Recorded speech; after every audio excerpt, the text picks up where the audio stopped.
Aston Villa, we never do things easily, but a JHON DURAN screamer.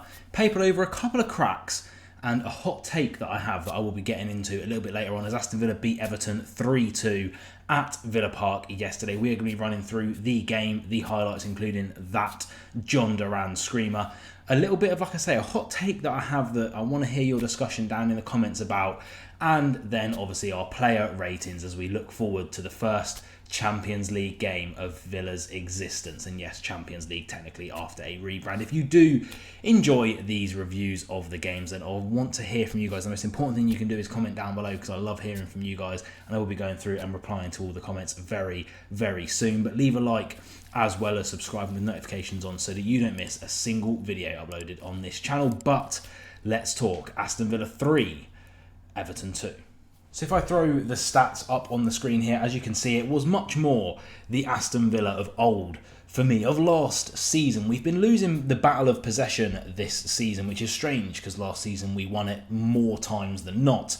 And this game, again, very much back to the old Aston Villa. If I go through the stats here, 72.9% possession for Aston Villa to Everton's 27. We had 8 shots on target to their 2, 17 shots to their 6. We, what's that, tripled their passes. And let me say, Yuri Tielemans, again, we'll get onto him a little bit later, but he was just fantastic. But how did this game go? So, I mean, Aston Villa, look, we were in complete control, cruise control, if you will, before Onana, who got subbed off at half-time, we're going to be talking about that in a little bit, did get dispossessed in midfield. Everton were clever with how they pressed in midfield. He got dispossessed. Konsa stood off of Dwight McNeil instead of making the challenge, which the position that Dwight McNeil was in, he forced him out wide. It wasn't the worst decision in the world. And then Dwight McNeil scuffed his shot. Somehow Emi Martinez couldn't get to it, and it was 1-0 to Everton. And then our misery was compiled about 10 minutes later. A free kick to Everton from out wide. Swings the ball in. I think it was Dwight McNeil actually that swung it in. Calvert-Lewin effectively unmarked in the area, gets an easy header played onside. I can't remember who it was that played him onside, but someone was playing him onside. And Aston Villa's woeful record from conceding from set pieces does continue. And then you're left in the 30th minute, 2-0 down to Everton, who are a good team defensively despite their record this season. Sean Dyche, always known as a defensive manager. And you think, where do we go from here? That was until Onana pings the ball out to Luca Digne, who has been outstanding this season. I thought Ian Matson was very good when he came on as well. But Luca Digne, shout out to that man, because he has just refused to be taken out of this starting 11. Puts a lovely floated ball to the back post, and Michael Keane beaten in the air by Ollie Watkins, who is back amongst the goals. And then on the other side of the half, he again was back amongst the goals. Ross Barkley gets subbed on at half-time. Emery has come out and said that this was a tactical decision because he wanted to be better in possession. And let's be honest, I think Barkley, he isn't a better player than Onana for me overall. But in terms of being that stereotypical press-resistant pivot, I think Onana does sometimes struggle when players are hounding him. He's not as good on the ball, I think, as Ross Barkley with progression of the ball as well. So it was a very, very smart substitution, and I thought Ross Barkley was extremely good when he did come on. But then the ball gets played through to, I think they were trying to get it through to Jacob Ramsey, I think, maybe, or even Morgan Rogers. The ball gets deflected towards Ollie Watkins from Jack Harrison, who very calmly slots away for his second of the game. And now Villa had a plethora of chances to put this game to bed. Ollie Watkins could have had 4 or 5 goals in this game, but unfortunately they just didn't quite work out right at the last minute. Barely missing Morgan Rogers' slightly overhit, sweaty goal pass to him, and then putting one wide of the post from just outside of the 6-yard box itself. And then there's the moment, and I'll try and get the clip in without being copyright claimed, but JHON DURAN, do your thing, boy.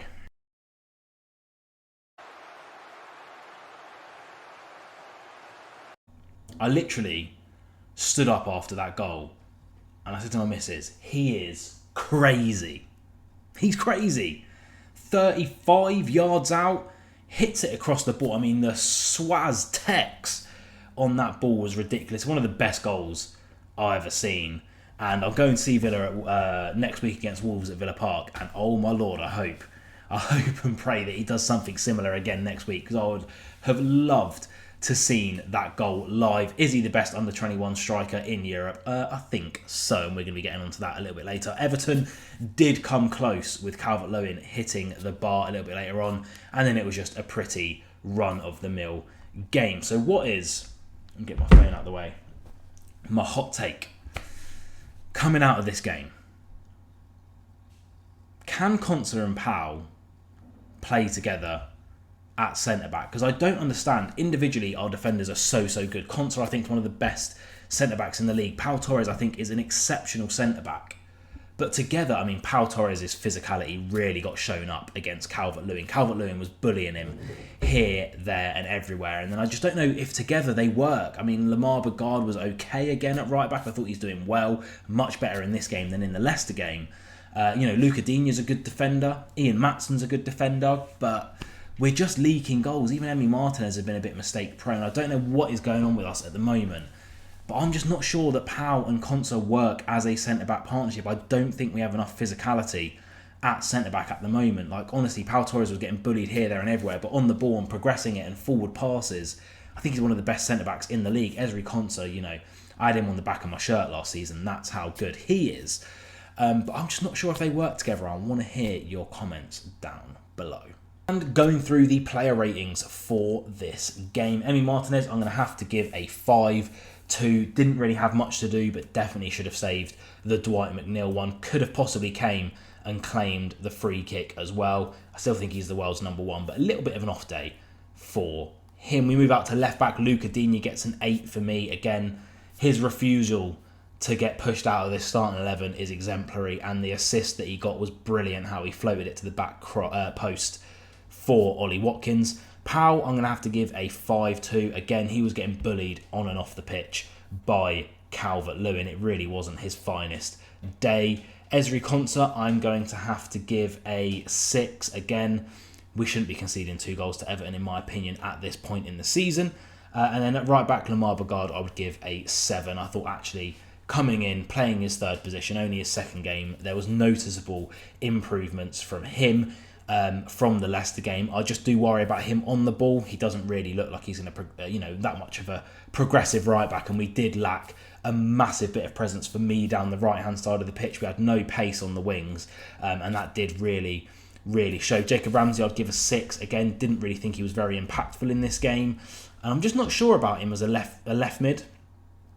Something about him out there just doesn't sit right with me. He doesn't seem like he can take on and beat a man at the moment when he's out on the left. He just gets the ball, and because he's very one-footed, he just wants to come back and pass it to Luca Digne. He's looking for a pass infield. So yeah, I don't really know what to say about him at left mid. I still think he's got bags of potential, bags of talent. I'm just not sure if left mid is the right position for him. We move in to the centre of the park, and Onana, I would give a 5. Again, gave the ball away cheaply in midfield. Otherwise, I thought he was very decent. But, you can't be giving the ball away in that position in the Premier League for me. We move on to Yuri Tielemans, and I'd have to give him a 9.5. I just think that he was absolutely outstanding again. He completely controls the game for Aston Villa, and he has done this entire season. He has been one of my standout players this season. Him and another man that we'll get onto very soon. John McGinn, I'd have to give a 5 again. I just don't think he can impact a game from right mid for me. Unfortunately, we were lacking a lot down the right-hand side with Bagard, who isn't naturally a player that wants to progress the ball forward, and John McGinn, who isn't really a right mid, let's be fair. So I think, and it was noticeable having Leon Bailey missing. For that reason, the lack of presence we had on the right-hand side, I'd have to give a 5 for him. Ollie Watkins, 9.5, another player that, again, scored 2 goals, could have had 4, but he got his 2 goals. Very happy for him. And then Morgan Rogers, I'll give an 8 out of 10. His ball progression, his chance creation, he could have had a goal himself. He's just a joy to watch. Him and Watkins up front is really flourishing. But we move on to the substitutes. Ross Barkley came on and I thought was very good. I'll give him a 9 out of 10. Very tidy in possession. Progressed the ball up the pitch very well. Very happy with that performance from him. Again, a great option off the bench. And for the money we paid, it is honestly one of the steals of the century. We move on. JHON Duran. The best under-21 striker in Europe. 10 out of 10 for me. He would get my man of the match purely because you can't come off the bench, secure a 9th point of the season for Aston Villa. He has literally won us all of our points this season with a goal like that, you have to get man of the match for me. That could be the Premier League goal of the season, wrapped up already in game week 4. We move on. Ian Maatsen, I thought was very, very good as well. Again, came on, I think, created 3 chances. He was involved in the JHON Duran goal. Looked very, very sound defensively as well. Like the look of him. Can't wait for him to get his flowers this season. But Luca Digne just refuses to slow down for some reason. And then Jaden Philogene, I'd have to give a 5. Came on, gave away a silly foul. And we're not, we know we concede from set pieces. Don't know if he's back to 100% health after being ill and missing our last game. Looked a little bit off of the pace for me. So what do I think overall? Look, we're 4th in the league. We've won 3 games, lost 1, and that was only to Arsenal.